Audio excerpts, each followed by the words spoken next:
so let me say, because the body doesn't produce a lot of sebum, because the area of the skin, especially the back of the hand and the feet, has a little bit of folding. If you notice, it doesn't stay smooth the way your skin is. It has folding. So that folding one will always give the elimination of darkness. That's number one. Number two, you don't have a lot of oil production there. So it will always be dark, dry, wrinkly. You understand? So what you're meant to do is to add moisture. Applying creams on your body. When it comes to your hand and your feet, you have to go a little bit extra. Okay. So you can always get hand creams, feet creams. You know that not just your body cream, you work on those areas. Those areas need lots of hydration. And yes, you can actually be light skinned and you have dark knuckles. Yeah. There's nothing wrong with that. Why? Because like I said, you have foldings there. You might have lots of melanin production on those areas that will give you that dark knuckles. It does not necessarily mean that you're bleaching. But the mistake is when you start bleaching it. And when you start bleaching it, know that it has to be continuous, because even if you stop in the next 10 years, it will get darker again. It's meant to be dark.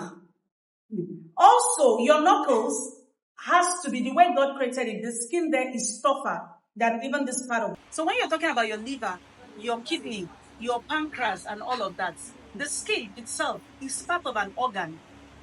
The skin is the biggest organ of all, and the skin has functions that it does. If you don't put your skin at its optimal level so that it can function well, it will fall under you. And that's why you see some people start having little skin related problems. Please, who asked the question? Sunburn. Okay, For sunburn. For sunburn, okay. So sunburn, a lot of times we have different kinds of pigmentation on the skin. So if somebody say, I have spots, you need to identify what kind of spots does the person have. So is it the post-inflammatory hyperpigmentation? Is it normal discoloration? Is it melasma? Is it lentigens or sunspots? You need to know. Is it freckles? You need to know what the person has as the spots, because that's what will give you an idea on how to treat and clear it. Now, a lot of times people mistake melasma, hyperpigmentation, demarcation, they call it sunburn. Sun can actually exacerbate it, it can make it worse, actually.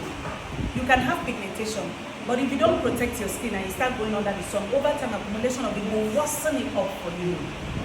But that does not mean that that's the cause. When you're treating skin in aesthetics, you must always look for the cause.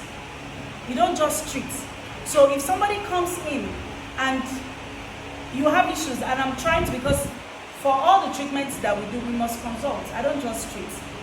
So I have a 45 minutes consultation with any client, and yes, I charge for it. It's not free, actually. So I have a 45 minutes consultation with you, and then I tend to understand what is the problem. And then we try to look for the root cause. Because if you don't understand the root cause of the problem, you walk in a circle. We keep having the same issue. So for every time that I'm treating you, the problem will come back. So if you're working on melasma now, you need to understand what kind of discoloration does she have. Is it ozogenous onchronosis? If it's ozogenous onchronosis, it's not sunburn. It's the deadening of the tissue on your skin. And that can be as a result of using a lot of things to correct it, and then still going under the sun, and the sun keeps burning it. At this time, the sun is burning the tissue of your skin. The sun is not just causing pigmentation.